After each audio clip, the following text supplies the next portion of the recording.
story of who we were.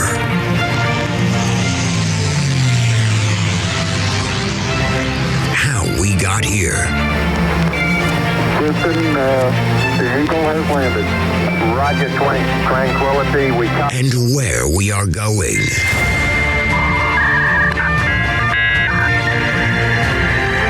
You've got mail. So join us as we take history off the page. You see, over the last 2 years, the Nazis have had teams of archaeologists running around the world looking for all kinds of religious artifacts. Hitler's a nut on the subject. It's crazy. He's obsessed with the occult. Hey everybody, and welcome to our second Patreon-only episode of History Off the Page. In today's episode, we're going to be talking about Nazism and the occult. Kind of a fun subject. We're going to talk about some issues such as what is the occult? How do we define it? What makes occult knowledge different from quote-unquote regular knowledge or scientific knowledge? We're going to talk about some of the occultists who influenced the Nazi Party and some of their kind of crazy ideas. If you've never heard of cosmic ice theory, but you love alternative explanations of how the universe was born, good news, today's podcast is going to be just for you. Finally, we're also going to talk about some of the bizarre beliefs held by prominent Nazis, such as people like Rudolf Hess and Heinrich Himmler. Now, as a reminder, today's episode is a free preview of one of our Patreon-only episodes. If you want access to the whole thing, head on over to Patreon or visit my website, www.historyoffthepage.com. You can subscribe and get access for just $2 a month. I know this doesn't seem like a lot of money, but basically we have some costs associated with the podcast, and so helping us out, supporting us via Patreon is a really, really helpful thing for helping us continue to make these episodes and to explore these topics. So if you've already subscribed, thank you so much. I really appreciate it. And if you're thinking about it, just give it a chance. It's $2. If you decide you don't like it, you can quit the next month. Anyways, let's get back to the episode. Now, the clip that I just played at the start of the episode, many of you will recognize it. It's from one of my all-time favorite movies, the 1981 Steven Spielberg film, Raiders of the Lost Ark. If you've never seen the movie, you absolutely should. It's on Disney+. Head on over there and check it out. But the scene that I just showed you is kind of setting up the plot line. And the basic plot is Indiana Jones is the sort of heroic American archaeologist / professor, don't leave that part out, and he is racing against the Nazis to try to discover the Ark of the Covenant. And this is not just some academic quest to discover old artifacts, but in the movie, the Ark of the Covenant, which is what the ancient Hebrews kept the fragments of the Ten Commandments in, the Ark itself is prophesized as kind of like a weapon. And so the basic background is it's kind of race against time. And the implication is if Hitler and the Nazis win, oh my goodness, what could happen? So the scene I just played for you is developing the plot. It's kind of laying things out. And it features two American agents that are kind of explaining to Indiana Jones the stakes, what's going on. And so in part of that, you have this Major Eaton who kind of evokes this idea of Hitler and the Nazis as being just obsessed with the occult. Now, obviously, this plot is entirely fictional. Hitler was not sending people around the world looking for ancient artifacts, hoping to use supernatural powers to kind of conquer everyone. But at a certain level, the basic notion behind the plot, the idea of the plot, we can maybe describe it as imaginable, even if it's not realistic. You can kind of say, well, would Hitler have been fascinated by the occult? Could he have appointed some, archaeological team to uncover ancient ruins? It doesn't strike us as being so far-fetched, right? So there's a believability that really kind of contributes to making Raiders of the Lost Ark such a powerful and effective movie. There are a variety of reasons why Raiders is so believable. First of all, as we'll talk about today, there are some links between Nazism and the occult. There were some high-profile Nazis, such as Heinrich Himmler and Rudolf Hess, who either believed in sort of the idea of the occult, in the sort of supernatural powers given by things like runes, or we can say that they were kind of curious about them. Right? There's all these conspiracy theories out there today. Are they true? Do magnets really work? Is feng shui really something that is effective, that can change your life or bring you good fortune? Some of you would say, yeah, I absolutely believe in magnets. My whole house is covered in magnets. Others of you might say, well, I don't know if it's true, but what does it really hurt? Maybe it's true. Maybe. I'll play with it. I'll try with it. I'll think about it. Right, what about something like hypnotism? Does hypnotism really work? Maybe. Some of you would say, I'm kind of curious about it. I can say maybe. And so really that's where some of these Nazis end up. They're curious about the occult. They're going to maybe explore it a little bit, given their roles and available resources.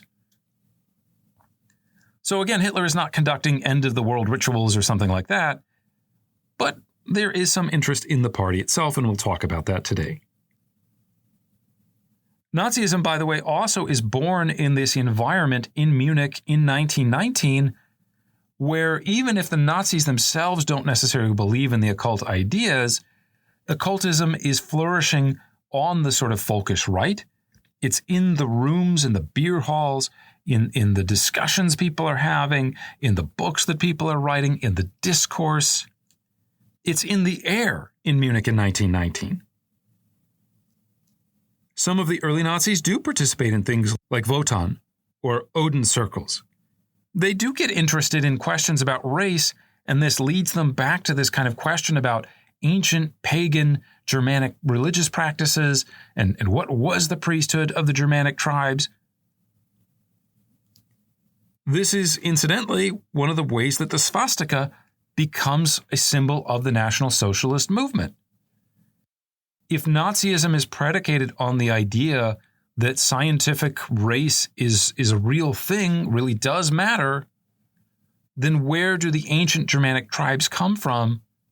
The answer is basically kind of northern India. And so they appropriate the swastika as a symbol of their movement because of this kind of interest in runes and symbolism and history. So again, it doesn't seem that weird to us when we see Nazis on the big screen being inserted into cinematic or cosmic universes where they're wrapped up with the occult. We just talked about Indiana Jones. We could also talk about Hellboy. We could talk about the Avengers, Hellsing. There's all these comic books where Nazis are doing things, and they're often associated with the occult. So this is going to be the topic of today's podcast. We're going to talk about, as I said, some weird stuff, some esoteric stuff, and so hopefully it can be kind of fun. Hopefully it'll be interesting to you. Okay, enough about that. Let's get into the topic of today's episode, the occult, and let's start by kind of trying to define or flush out what we mean by occult. Merriam-Webster is a dictionary, and it defines the occult as having a couple of sort of related meanings. This includes something that is not easily understood, something that is hidden from view, something not manifest or detectable by clinical methods alone. When we say clinical methods, we're talking about using essentially our five senses. We're talking about being able to not just record what the phenomena are, but to create sort of repeatable experiments that illustrate that these kind of hidden forces like gravity are actually out there. When we talk about occultism, we're usually referring to a sort of system of knowledge or ideas about the world that are associated with the supernatural or the supernormal. Occult is looking at esoteric knowledge. It's looking at things that are secret but also powerful, that have ways of kind of altering the world that we wouldn't naturally expect. So if you think about something like the ability in the Middle Ages, people talked about to transmute lead and make it into gold using a kind of recipe or spell, that's not something that we can recreate with modern physics. It's not something that we can observe on a repeatable basis. It's something that was supposed to be kind of secret. And so that's what we're talking about when we talk about the occult. Now, we can develop this definition a bit more if we look at the historical emergence of modern occultism, which basically happens across the 19th century. There are certain moments when it's more popular, certain moments when it's less popular. But for those who haven't spent a lot of time thinking about the 19th century, it's generally known as a period of what's called positivism. Positivism is a period when people basically become increasingly convinced of the power of reason to explain the cosmos. Essentially, the idea is that nature is a machine. Nature is full of all of these kind of hidden rules and laws, and that if we do experiments, if we come up with theories and we test them, then we can kind of detect some of these hidden or unseen laws. Right? If we want to know why is it that things fall or feel heavy, we can make theories about gravity, and then we can test them out. And so over the course of time, the more repeatable they are, the more certain we are that this is actually a law in nature. If you think about it, this growing enthusiasm for reason across the 18th and 19th centuries makes a lot of sense. Not just from a sort of philosophical point of view, but in terms of people's everyday lived experiences, the 19th century, one could argue, is a period when humans, using reason, begin the conquest of nature. Think about all of the major scientific or technological breakthroughs of the 19th century. The big one, of course, is industrialization, but we're also talking about things like the development of the railroad. We're talking about refrigeration. We're talking about vaccines, other medical advances, the discovery of genetics. As all of these things become known and are then applied to people's everyday lives, it reinforces the notion that every aspect of the modern world can be explained scientifically. Once we know how the mechanics of nature work, we can put it towards our benefit. We don't need to know secret incantations or rituals.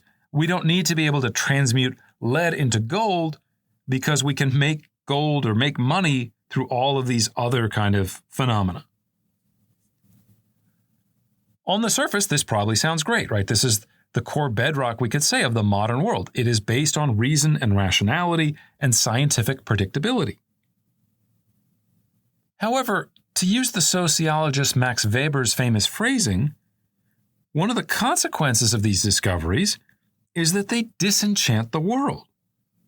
They make the world more predictable, and predictability lends to controllability. But more controllable can also be read as being less free. If I'm a farmer, and I know that my farm needs rain, I really like modern meteorology. I like to know that it's going to rain on Thursday. I can prepare for that. But what if it's not going to rain?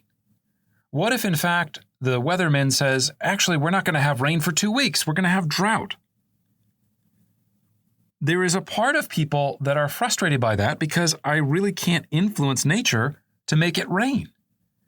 Now, hopefully I've got access to irrigation. Hopefully, we've got machines, we've got aqueducts and canals, and I can use science to solve the problem that science told me existed. But what if I don't have access to those things? What if, God forbid, what if someone was diagnosed with cancer? And they say, you have stage 4 cancer, this is inoperable. What do you do then? Your life, there is no exit strategy, right? There's nothing you can do about it. You're helpless. And we as human beings, we hate the idea of being helpless. And so one of the things that we as, again, human beings tend to do is in those situations, we try to figure out, is there some sort of alternative? Is there some sort of way that I can begin to influence the situation I'm in to get the result that I desire? Maybe I can get some kind of controller influence by praying to God, by using magnets, by checking out the horoscope, right? You're a single person out there, you want to meet somebody.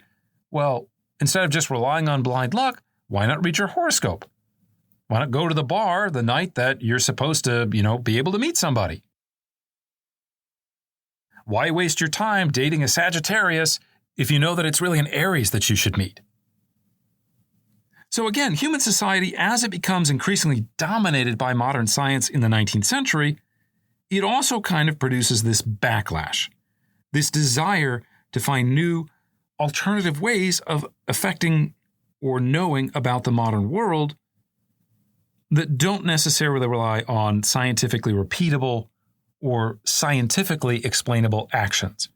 Maybe metaphysics, maybe it is true, maybe we can use it, maybe we can help ourselves using this kind of secret or occult knowledge.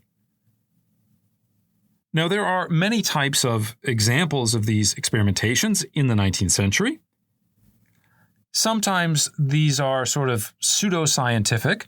Sometimes they're more kind of a scientific theory. One of the kind of early examples of something like this is the Austrian doctor Franz Mesmer. You probably know the name Mesmer a little bit from the term mesmerism, right? You're kind of hypnotized. But Mesmer's real kind of passion was this theory of what he called animal magnetism.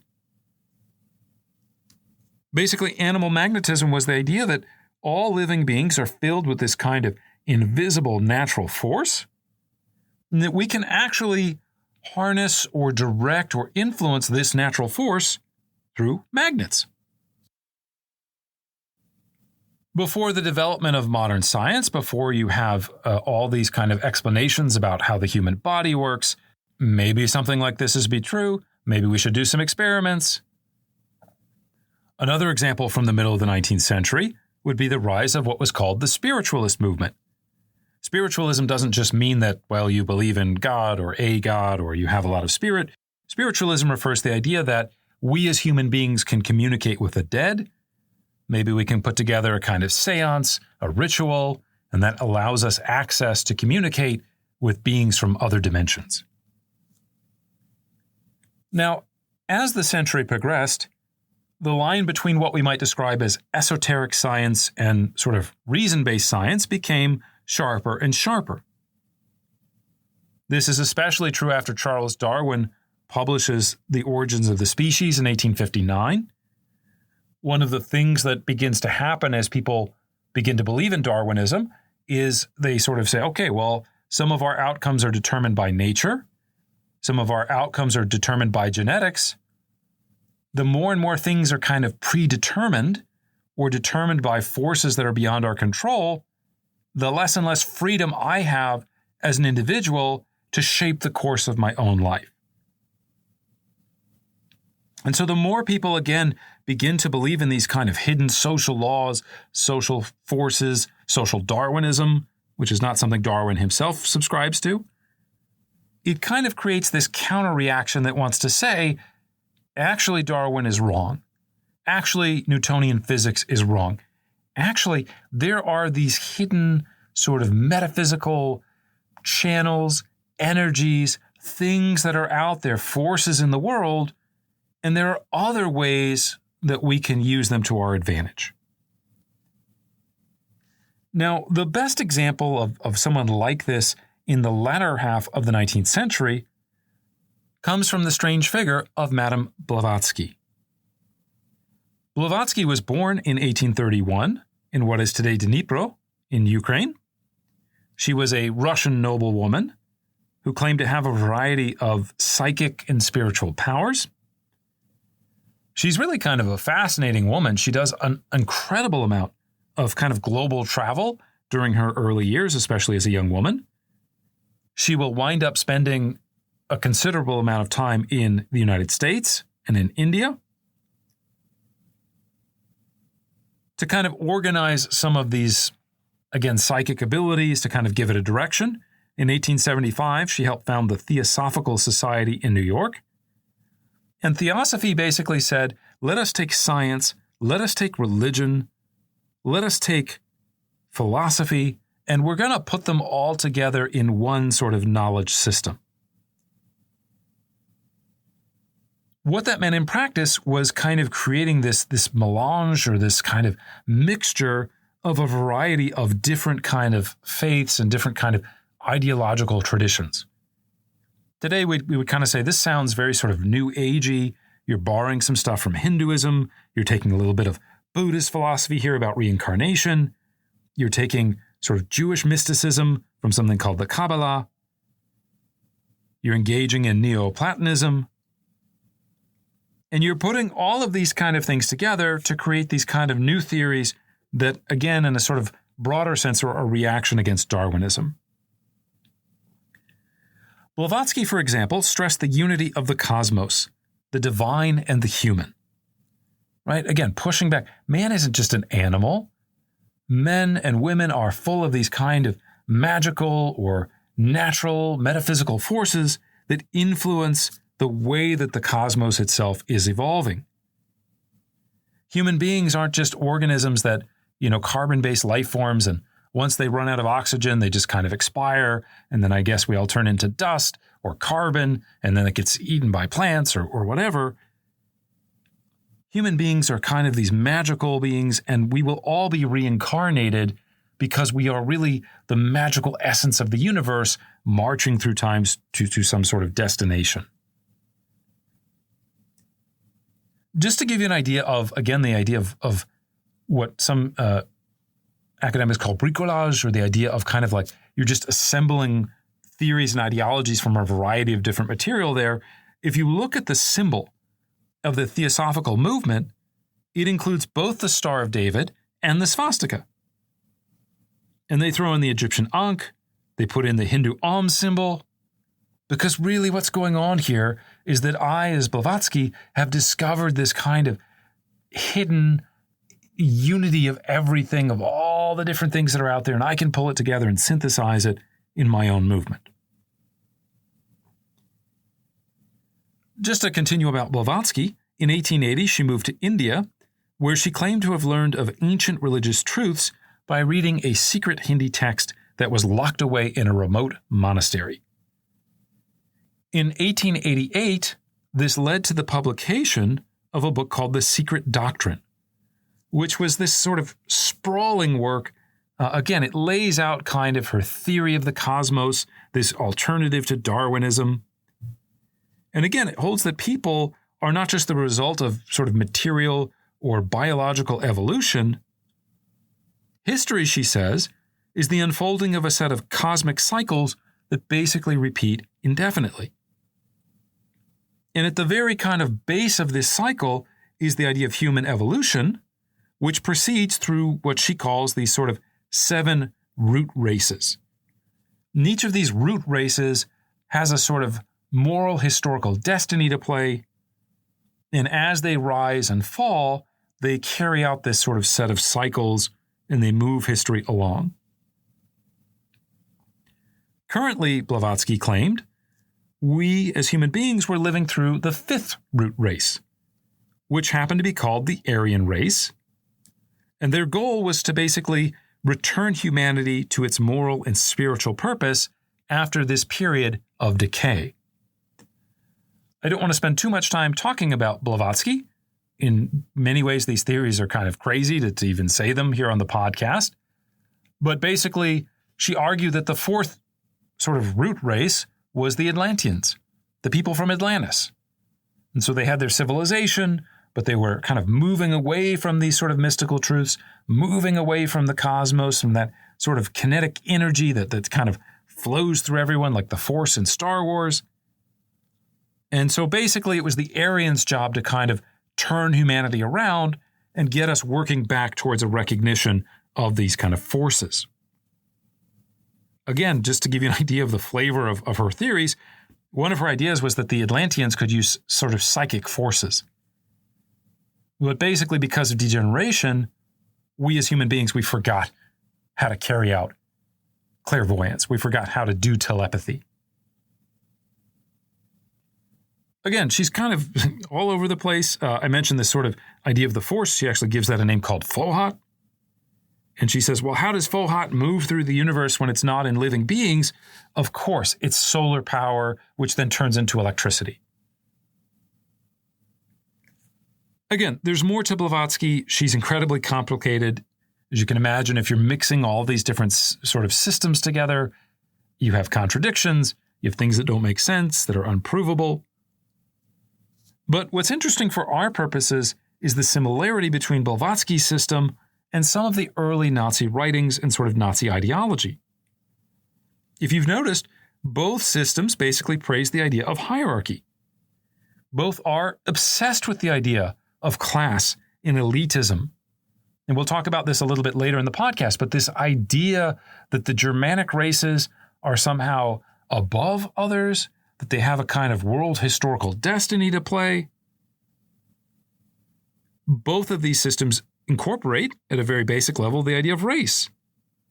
Both of them look back to ancient India and talk about the idea of, again, Aryans. The question of who is the kind of race that is best representative of humanity, this isn't something Blavatsky or the Nazis or many of their fellow travelers are sitting around wondering about. They very clearly sort of load the system to assume that the Aryans must be at the top of it, that they must possess either special powers or special genetics or special kind of connections to the north that have made them kind of the best of humanity. Finally, another key point here is that both systems understood the present moment, basically the turn of the 19th to the 20th century, not just as a moment in history, but as this kind of crucial point of a moral social struggle for the future of humanity. Now, again, it would be a mistake to explain Nazism solely through Blavatsky. It's not a one-to-one sort of direct relationship. There's a lot of other kind of big factors going on, including Darwinism.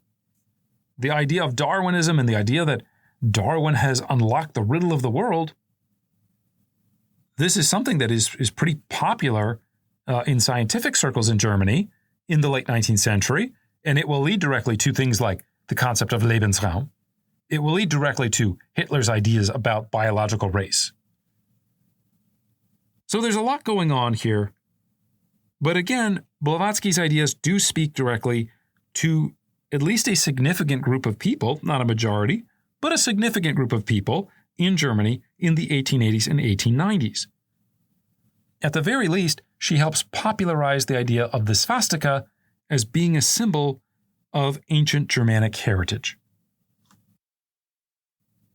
Okay, this will end the free preview of our Patreon-only episode on Nazism and the occult. If you'd like to hear the rest of it, when we're going to talk about Nazi precursors such as Guido von List, Lanz von Liebenfeld, we're going to talk about connections, for example, between the Thule Society and the birth of the Nazi Party. We'll also talk about, as I said, Heinrich Himmler, Rudolf Hess. We'll talk about cosmic ice theory. If you want to hear about all those things, you can access them by becoming a Patreon supporter for, again, just $2 a month. If you're not familiar with Patreon, it's a website that helps support content creators like me. And you can just Google History Off the Page Patreon, and it should take you directly to the link. Alternatively, you can also find out about it on our website, www.historyoffthepage.com. So again, if you found this episode interesting, if you want to hear our episode about making Hitler, check out the Patreon site, try it out for a month. Again, it's $2. It's not a huge amount of money, but it is very helpful for us. We do have expenses associated with maintaining a podcast, and so we really appreciate your support. So go ahead, check it out, sign up, tell your friends about it. Our next regular episode will talk about the rise of the Nazi Party after 1924. How does Hitler put everything back together again? How do the Nazis go from being banned and sort of irrelevant to becoming, for the first time, the largest political party in Germany? So we'll talk about that next time. Thanks again for listening, and we hope you join us in the future when we take history off the page.